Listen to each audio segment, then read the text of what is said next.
what's going on out there, everybody? Welcome to another episode of Just the Worst AMA podcast. This one, episode number 3, to be perfectly precise. I'm your host, as usual, Billy Donnelly, whose work you could find at joblo.com. This is Infamous, and of course, right here at Just the Worst podcast. And well, as the show title informs you, this is an Ask Me Anything podcast. So week in and week out, we call upon you to submit your questions, your inquiries, whatever it is that you want to know from me, and I'll answer them in the most honest, straightforward, and opinionatedly way possible. So with that said, a bunch of questions coming in, so thanks to everybody out there who sent them in for this week and this particular episode. And without further ado, let's get right into the action. So let's start it right off Got a question coming in from Brian Rivera, who wants to know will Deadpool suck as bad as Blade 3 or kick as much ass as Blade 2? I mean, that's really the parameters of your comparison are kind of odd, I guess, and it's really difficult to manage expectations in that sense when you're already putting it in comparison with other superheroes / comic book films. When you have a film like Deadpool, you really just got to approach it as, will Deadpool be good? Will Deadpool be entertaining? When I sit down to watch Deadpool, will I feel like I got my money's worth? When I sit down to watch Deadpool, when I'm done sitting down watching Deadpool, will I have a smile on my face? Will I say, damn, that was good. That did everything I wanted it to do for me. And if that's the case, then it'd be golden. You'll feel satisfied by whatever it is the 20th Century Fox and Ryan Reynolds and all the creative team there have put forth with a Deadpool solo film. And if not, then so be it. But I think to walk in, and I've talked about this on just about every podcast I've ever been on, including all of the writing I've ever done, to walk into a film with high expectations for it to match something, for it to meet some type of bar that you have set for itself, and then when you sit down and say, prove it to me, get there, it's not the right way to sit down and watch a movie. If Deadpool does it for you, Deadpool intrigues you, Deadpool excites you, Deadpool has you interested, and you got your ticket bought and you're going to go see it, then just go. Just go and sit down and hope that it's good. Hope that it entertains you. And if it's anything more than that, awesome. If it's less than that, so be it. But to say, is it going to be amazing or suck? Well, now you're already just sort of setting the film up for failure before you even watched it. I myself, to this point, have not seen Deadpool. As I record this right now and get it out to you in the world, I have not seen Deadpool. By this time next week, I will have seen Deadpool. But that will be a discussion for a different podcast. So in the meantime, look, I don't really know how to answer it because I don't really know how to compare it to either of those two films. I'm going in, I'm hoping for the best. I'm hoping it's going to entertain me. And I hope that Fox has something interesting there moving forward with Deadpool. That's about it. So we'll see how it turns out. We only got like another 2 weeks to go. Just stay patient. Stay golden, pony boy. And we'll see where we get with Deadpool once it drops in theaters. All right, let's move on to another question because this one deals with a similar area.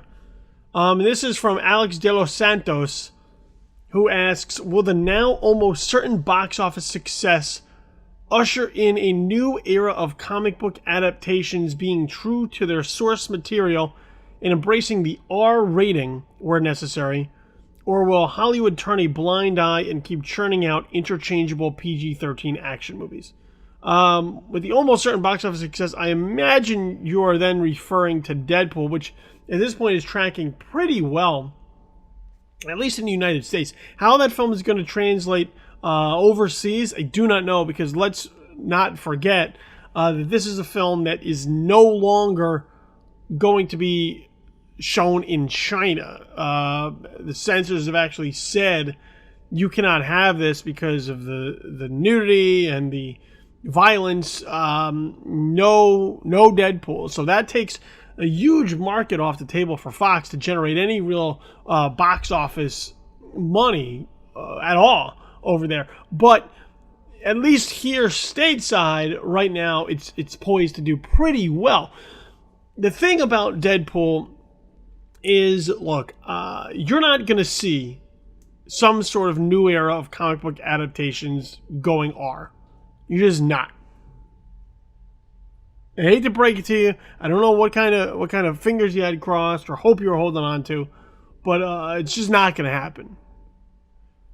And the prime source of it is money. I mean, that's a lot of times when people ask, "Oh, do you think this is going to happen? Oh, do you think that's going to happen? Oh, do you think this is going to happen? Oh, do you think that's going to happen?"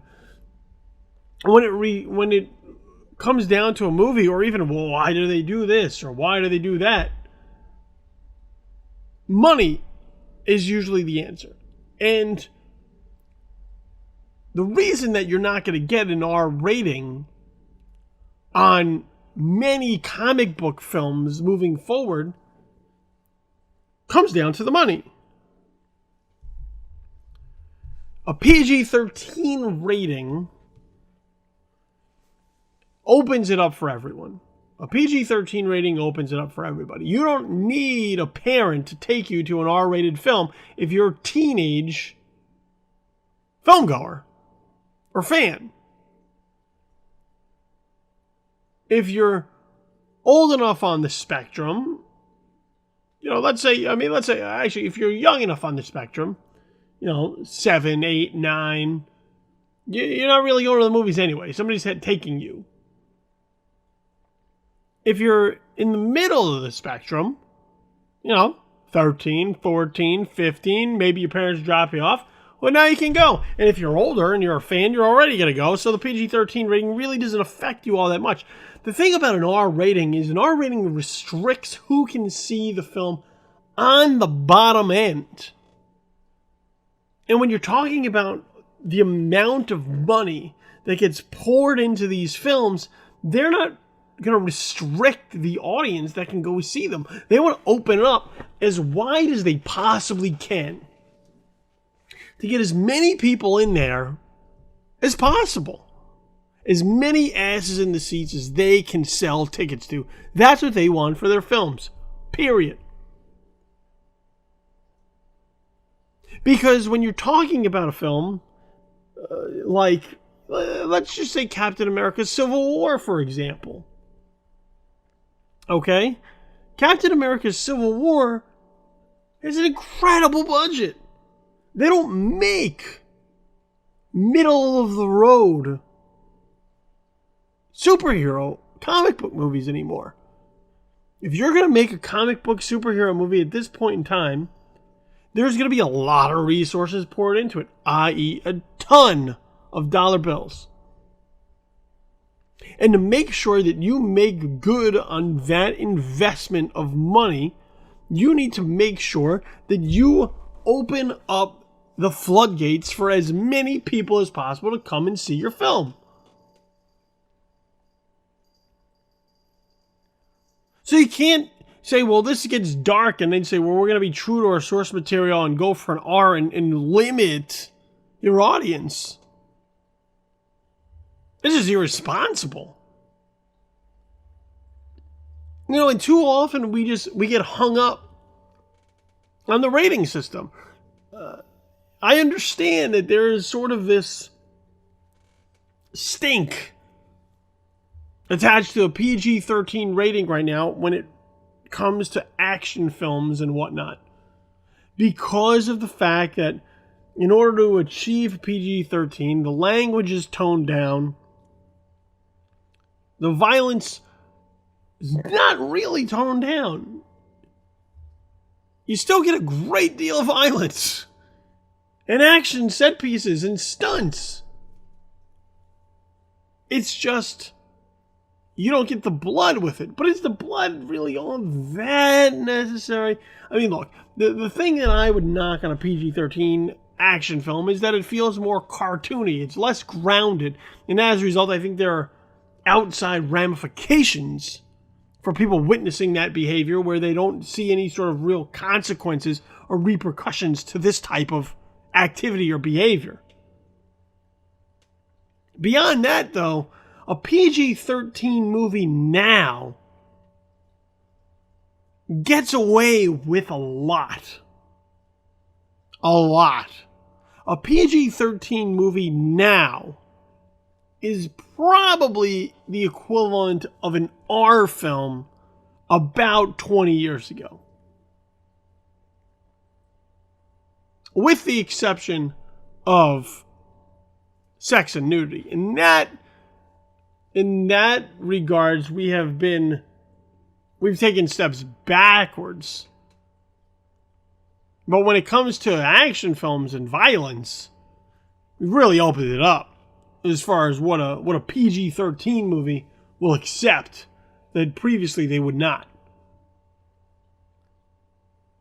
Now, look, even just beyond the box office, when you're talking about PG-13 films in regards to comic book adaptations, there's more that go into just the box office. I mean, we're also talking about all the ancillary rights that come along with this. Merchandise, t-shirts, toys. Those bring in a lot of money for movie studios. A lot of money. So do you think that the movie studios are going to kick that away to deliver some sort of R rating on a movie that they know fanboys are going to go see anyway? You may complain about the rating, but you're still going to go see it. Now, look, if you flipped over a table and you threw up your hands and you said, I'm not going, and then you actually didn't, and that was rampant behavior across the spectrum, I don't know that they would look to then make R-rated movies anyway. Even with your protests. They would just say, well, these movies don't work. Or this property doesn't work. They wouldn't say, we've got to adult it up. They'd say, get rid of it. We'll find something else. So I don't think that you're going to get R-rated films in this spectrum. Is it possible in certain degrees? Sure. Watchmen, perfect example. Why? That's just the way the book is. And adapting it to that way makes sense. Deadpool works in that respect. But let's also remember, Deadpool, and going back to Watchmen was a tough one. That was a tough sell. Deadpool here at 20th Century Fox, while it exists within the X-Men universe, Deadpool was made for a relatively small amount in comparison to the other big budget comic book blockbusters. So you can play with the risk factor a little bit there. Because now you don't need $400, $500, $600 million domestically to cover your costs. You need a percentage of that to cover something that's moderately budgeted. Something is moderately budgeted, you can take some risk with it. When there's a lot of money at stake, you tend to play it very close to the vest, play it very safe. So something like Deadpool can take that risk. But let's face it, you're not going to watch or ever see an R-rated Superman film or an R-rated Batman or an R-rated Marvel Cinematic Universe anything. Because there's too much at stake. The train is rolling there. You're not going to jeopardize any of these characters that are now so embedded in pop culture so that fanboys can have an R rating. So it's not turning a blind eye. Deadpool is the anomaly. That's the exception to the rule.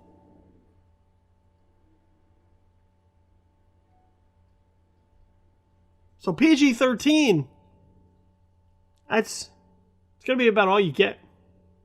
So if you haven't come to accept that now,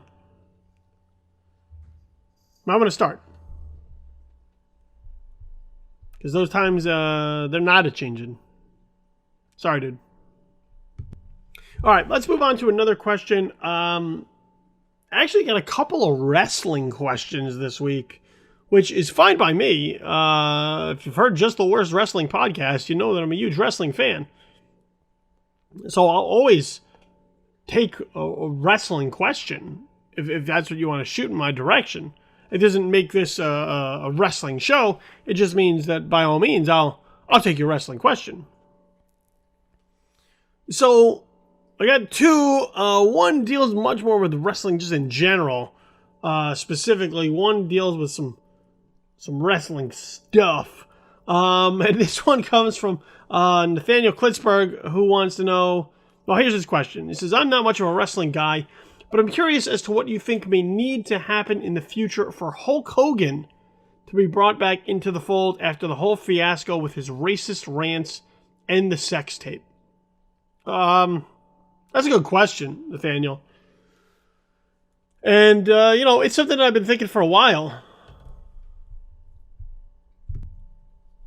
Because as we know, Hulk Hogan, who is very much involved with the WWE at that point, sort of as an ambassador, I was pretty much his role as we like to call the Babe Ruth of professional wrestling, the guy who's been at it for an incredibly long period of time, sort of just always going to be intertwined with professional wrestling. When you think wrestling or sports entertainment or whatever you want to call it, Hulk Hogan is always going to be involved in the conversation, no matter what. Hulkamania ran wild for a really long period of time. So to just sort of shake it loose or pretend that it didn't happen, that's one of the tough things that happen in today's climate. The sex tape, I don't know, is so much of an issue because it happened. It wasn't really his fault. To my knowledge, he didn't really agree to have a sex tape. It wasn't filmed with his permission, and he's gone out of his way to really fight the fact that the sex tape was released at all. So I don't think the sex tape is as much as an issue as the racist rants are. Because we live in a climate now where we are so much more aware of everything that happens. Just so much more aware socially and culturally that when someone says something out of turn, the mob descends upon them in the hopes of destroying them in a number of ways. And not so much because they're mean-spirited, but in a way to look at them and say, look how much better we are than you. We have the moral high ground, and it happens all the time. People tweet or say or write or speak the stupidest shit sometimes. And sometimes it can be offensive or rub people the wrong way. And back in the day, to sound slightly old, you used to just look at that person and say, well, they're an asshole. And chalk it up in your head to them being an asshole. And then you moved on. You just said, I'm not going to associate with that person. Or maybe you said, I'm not going to support what it is that they do. But you didn't organize with others churning up the outrage machine to go get them. That wasn't really what happened. And I'm not saying this is some sort of war on political correctness. I'm not trying to engage in that. I do think we are too politically correct at times in certain situations where now everything has become offensive. We're trying to govern and take into account everyone's feelings. But look, there are just some things that you can't say. I mean, you can say them. The First Amendment grants you that right. The right to free speech. But that doesn't mean that those words that you choose to speak are going to be free from repercussions. It doesn't matter. It doesn't mean that people on the other side can't then express their own right to free speech by saying, fuck this guy, he's an asshole.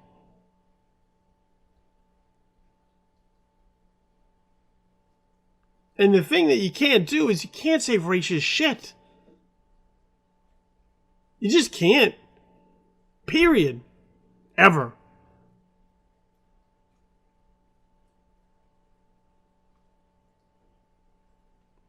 And that's the part that Hulk Hogan has to figure out how to overcome. And the thing about Hulk Hogan was that I just don't know that he threw himself at the mercy of the court of public opinion enough in order to really sort of get past this. In the very beginning, he was sort of defiant about it.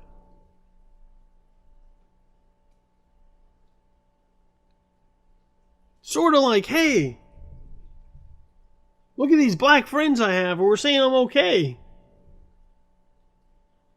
And as a result, sort of just rubbing your face in it a little bit. And that's not what people want. Look, the thing about it is that while we may come after you for your stupid shit, we'll also forgive you really quickly.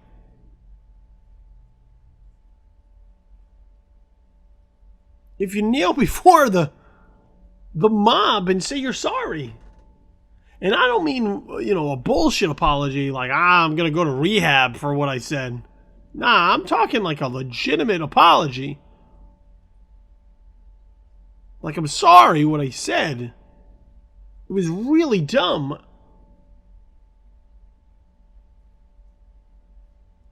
And then sort of go from there.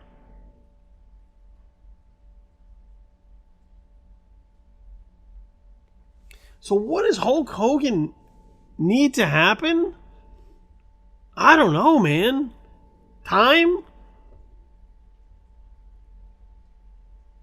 Lots of time?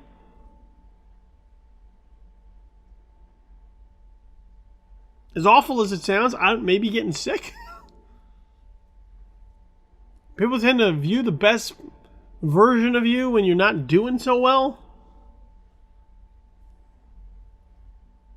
And I'm not saying I wish bad things upon Hulk Hogan, but the only other thing is time.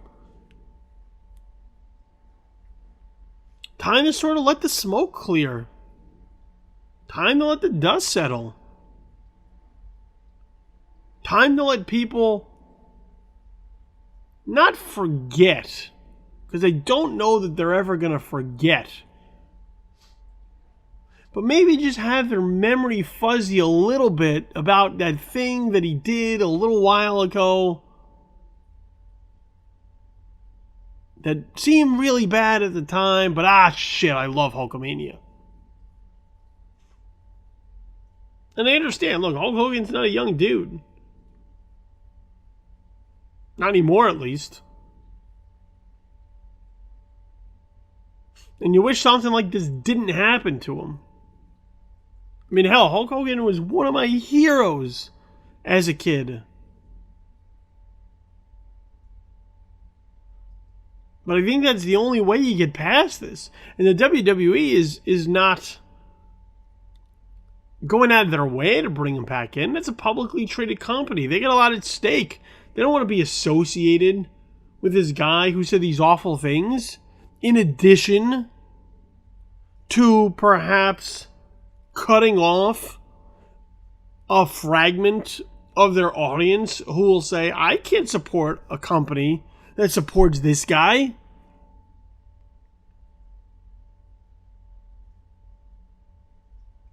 You look at somebody like Michael Vick, who actually did something criminal. Served time for it, paid his debt to society, and people still won't leave him alone about the dogs. We live in a time where people just don't forget shit, or that it's almost like they keep it there for themselves to be able to call upon later so they can get all sorts of riled up again. And that's the sort of thing that works against Hulk Hogan. I think it's too late to really come out and be super apologetic. Because if you were super apologetic, you would have done it right after the tapes came out. So it looks inauthentic and almost does more damage than helping you. So Nathaniel, man, time. Time is the only thing that can work in Hulk Hogan's favor. How much of it? I don't know. But it's not right now, I can tell you that. Alright, let's get into the other wrestling question that I got shot my way. And this one comes from Pedro Alvarez, who wants to know if you could change one or two key match results or the overall push of a WWE superstar from the past 2 to 3 years. What would those changes be and why? That's a really good question, Pedro.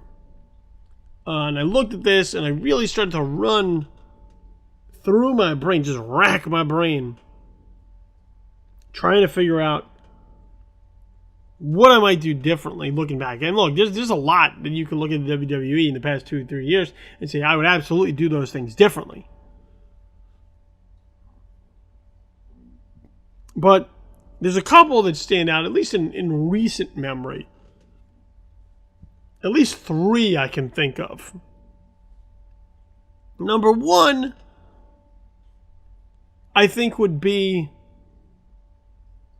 sort of what the WWE decided to do with Daniel Bryan. Now, I understand, and they had to make a sort of a audible late in the game heading into WrestleMania 30 in order to get Daniel Bryan into the main event in New Orleans and ultimately have him capture the WWE World Heavyweight Championship. At that point, the 2 belts, the undisputed title. But prior to that, I would probably say stealing the moment from, I believe it was at SummerSlam, where Randy Orton cashed in the Money in the Bank on him. Had the great moment where everybody lost it and then they just started stealing away. I think that was a mistake. And I think they could have done so much more heading into the Royal Rumble and then WrestleMania 30 with that as a result. Sort of similar to what they're doing with Roman Reigns right now, who would also be a part of what I would say. But I'll get to that in a moment. But as far as with Daniel Bryan is concerned, I just felt that they didn't give him the momentum that they could have given him. Instead, they wound up just sort of being an organic sympathy. Now, maybe that works in their favor. Maybe that's ultimately what gets Daniel Bryan into the main event of WrestleMania 30.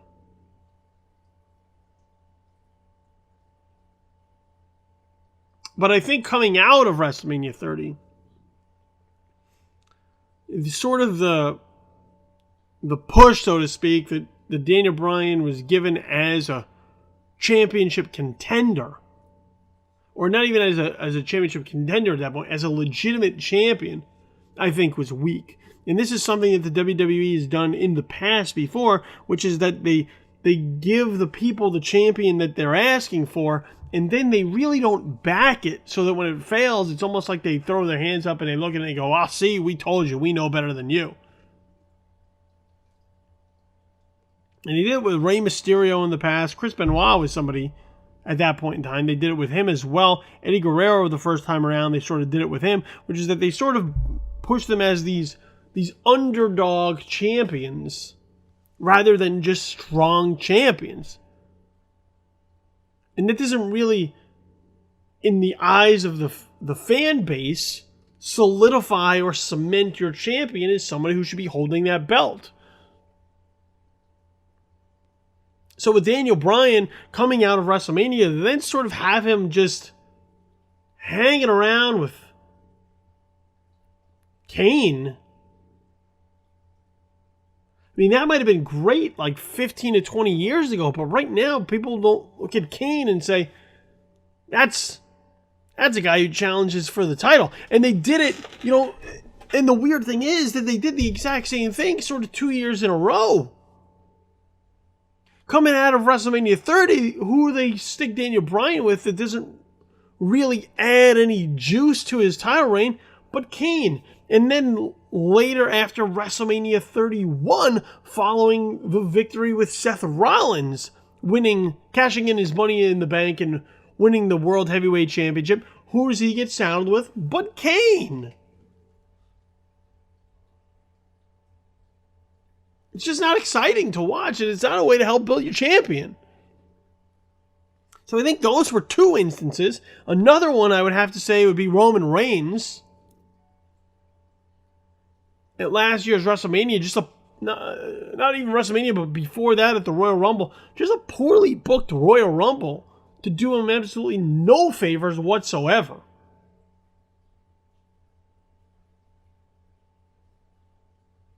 And with that being the case, it's taken him a year just to get to where they originally wanted him to be last year.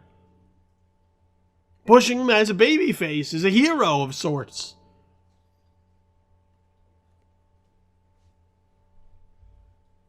So I think it would have changed something there to make it much more organic. And much less, this is the golden boy who the company has chosen.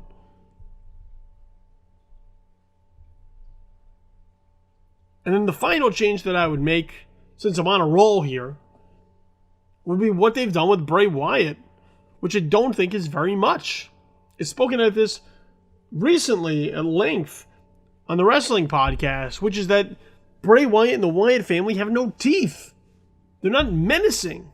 They show up and they talk a lot, and then they get beat in whatever it is that they're doing. And that's not the way to go. One of the people that I previously said should have been a true candidate to end The Undertaker's streak at WrestleMania would have been Bray Wyatt. And sort of having a passing of the torch, a changing of the guard, is sort of this supernatural element on your roster. And if that's the case, you didn't want to do that, fine. But I think the loss to John Cena at WrestleMania really hurt Bray Wyatt. And that was at WrestleMania 30 when he seemed to have a lot of steam in his locomotive, just a lot of momentum going for him. And to sort of have that feud get cut short due to injury and John Cena having to go off to do other things, I really think that hurt Bray Wyatt, because I think the rub of getting over on John Cena would have helped, especially as somebody still in the early stages of becoming established in front of the WWE Universe was concerned. And I think it's now only been recently that Bray Wyatt and the Wyatt family have started to right the ship a little bit. But for a while, he's really just been floundering and sort of treading water. And having these feuds where he never gets on top, which is no good for somebody who needs to be sort of this ruthless, cunning heel. If we're moving towards a WrestleMania 32 match of Bray Wyatt versus Brock Lesnar, that's going to be really interesting to book. Because Brock Lesnar, while a must-see attraction, doesn't really need the wins, but at some point, he's going to have to get retribution on the Wyatt family for everything that's come his way. But at the same time, when is Bray Wyatt going to get a win that matters? Because it hasn't been yet. WrestleMania would be the amazing place to do it. But are they really going to pull the trigger on doing that against Brock Lesnar? I don't know, man. I don't know. So those are some of the changes I'd make, Pedro. Thanks for the question. Okay, one last question coming in, and this one's from Eddie Rios, who wants to know, in regards to Leonardo DiCaprio, hopefully I'm a fan, my question is, out of all the Academy Award nominated movies he has been in throughout his career, excluding The Revenant, for which movie would you have given him an Oscar for? Whether best or best supporting? We'd have to go back and look at the films that he's been in where he was nominated. He himself has been nominated before. So are we talking about just the films that were nominated, or we're talking about, or are we talking just about the films that I would personally give him the nominations for, the films that I thought ranked up there? Well, since it wasn't totally specific, I'm just going to go with my own personal opinion. Look, Once He Didn't Give a Grape, he was fantastic, and he was nominated. That was his first nomination for an Oscar as Best Supporting Actor. The Aviator, Blood Diamond, I just thought, nothing too special. To my knowledge, if you go back and you listen to my Just the Worst movie review podcast that I did with Gregory Elwood, he said you can go to Vegas and you can put your money on the fact that Leonardo DiCaprio is going to have an Oscar after this year, courtesy of The Revenant. But prior to that, if there's one film that I would look at, one performance I would say that's the one I would give it for, it would still go back to The Wolf of Wall Street. The Wolf of Wall Street, for me, in 2013, was my number one movie of the year. I love that film, and I love DiCaprio in it.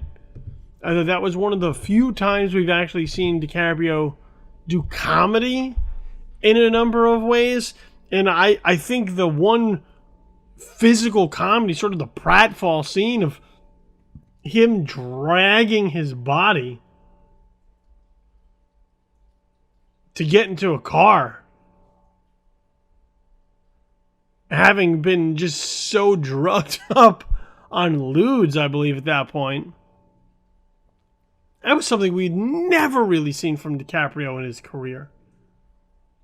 Early on, he did Titanic, and with that came a lot of people chasing after him to sort of do the teen heartthrob thing, and he really pushed back against a lot of it. Wanted to remain serious in order to establish himself as a real actor and not just a pretty face. And it really, for me, wasn't until The Wolf of Wall Street that he seemed to sort of cut some of that loose.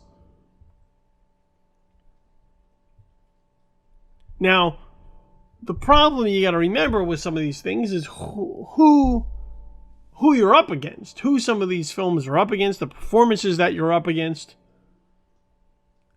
And working back from that, in the year that DiCaprio was nominated for Best Actor for Wolf of Wall Street, he was also up against Chiwetel Ejiofor for 12 Years a Slave. But furthermore, that was the year that Matthew McConaughey had won for Dallas Buyers Club. So it's hard to give these awards for these performances in a vacuum because there's so much that goes on around them. But if I were to look at the one DiCaprio performance that really stood out the most to me, outside of What's Eating Gilbert Grape, it would have been for The Wolf of Wall Street. And I love that movie so much. I love him so much in it. And that's my pick for your question. So thank you very much, Eddie, for sending that one in. Those are all the questions that we have for this week. So that brings an end to the show. So I appreciate all the inquiries you sent in. Really good stuff this week. Keep me on my toes. Challenge me. That's what I love.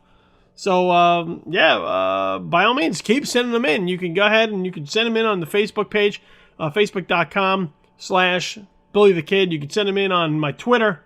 Tweet them at me, at Infamous Kid. Do it that way. Just use a hashtag JTWAMA so that we can easily find them at that point in time. But keep them coming. And once again, this is an AMA podcast, so you can ask me about anything. You want to ask me about movies? You want to ask me about wrestling? You want to ask me love advice or about life in general? By all means, I'll put it out there for you. That's the point of this podcast. So you go ahead and do that. We'll pick the best questions on a weekly basis, and we'll answer them here on the show. Make sure you follow our other social media profiles and accounts at JTW Podcast. That's the official Twitter handle for Just the Worst Podcast. Also at Tis Infamous. That's the official the official Twitter handle for This Is Infamous. And once again, myself over at Infamous Kid. Facebook.com/Just the Worst Podcast. Facebook.com/Tis Infamous. And me. Facebook.com, as I mentioned. Facebook.com/Billy the Kid. That's how we can interact on a regular basis. All the podcasts, you can find those over at SoundCloud.com. That's SoundCloud.com. Do a search for Just the Worst Podcast, and all of our various shows and episodes will come up. You can also download the SoundCloud app on your mobile device or your tablet and be able to take all the podcasts mobilely around with you, just right in your pocket. Easily dispensable for you. And we're working on some other things, so just stay tuned to that. All my work you can find at joeblow.com. This is Infamous, and right here, Just the Worst Podcast on a regular basis. So make sure you keep track of that. I've been your host, Billy Donnelly. This has been Just the Worst AMA Podcast, episode number 3. You have yourself a pleasant immediate future. I'm out. Peace.